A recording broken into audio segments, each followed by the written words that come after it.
Lesson 3.1, Integers and Absolute Value. Numbers like 5 and -8 are called integers. An integer is any number from the set where the 3 dots means continues without end. So identifying and graphing integers. Negative integers are integers less than 0. They are written with a negative or a minus sign. Okay? Positive integers are integers greater than 0. They can be written with a plus sign or just the integer. Okay, 0 is neither negative nor positive. Integers can be graphed on a number line. To graph an integer on a number line, draw a dot on the line at its location.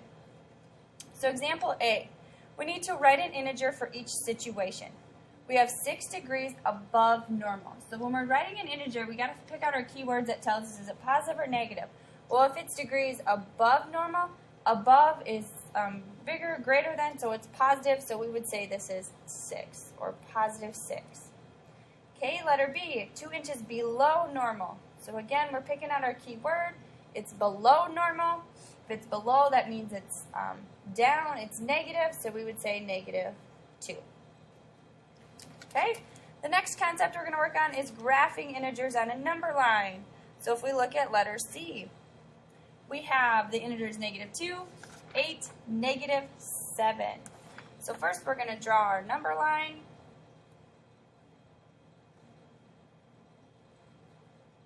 Okay, and we know we need to get to -7, so I'm going to start with -7 over here.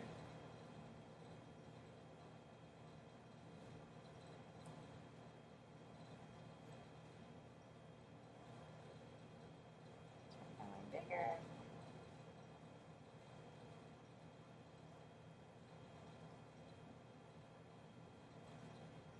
And I'm going to go to 8 because that's my largest number. So now I need to plot these points. Okay, so my first one is -2, so I find -2 on my number line, and I put a dot there. Then I have +8, so I find +8, and I put a dot there. And then I have -7, so I put a dot at -7. Okay?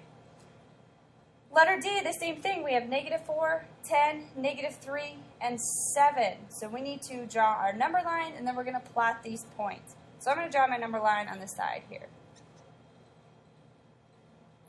Okay, and my numbers are -4, 10, -3, and 7.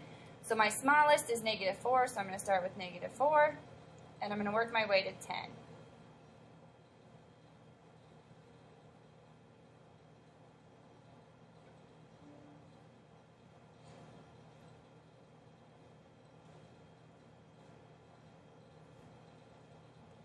Okay, and then again, once I have my number line, I go ahead and plot my points. So -4, put a dot at -4.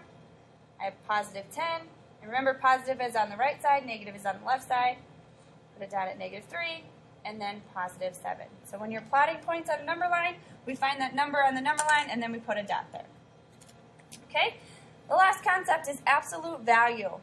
The absolute value of a number is the distance between the number and 0 on a number line. So the absolute value is the distance from 0. How far away is that number from 0 on a number line? So on the number line in the key concepts box, notice that -5 and 5 are each 5 units from 0, even though they are on opposite sides of 0. Numbers that are the same distance from 0 on a number line have the same absolute value. So absolute value is always positive because it's a distance. It's a distance from 0. Okay? So if we look at letter E, this says the absolute value of 8. So I want to know how far is 8 away from 0. 8 is 8 units, so we'd say the absolute value is 8. Letter F, we have 2 plus the absolute value of -3. So first we need to solve our absolute values. So the absolute value of -3, again the absolute value is the distance from 0. How far is -3 from 0? Well, it's 3 units. So now we have 2 plus 3, which is 5. And then letter G, we have -6, the absolute value of -6, minus 5. So again, we start with the absolute value. I have the absolute value of -6. How far is -6 from 0 on a number line? It's 6 units away. So we have 6 minus 5, which is 1.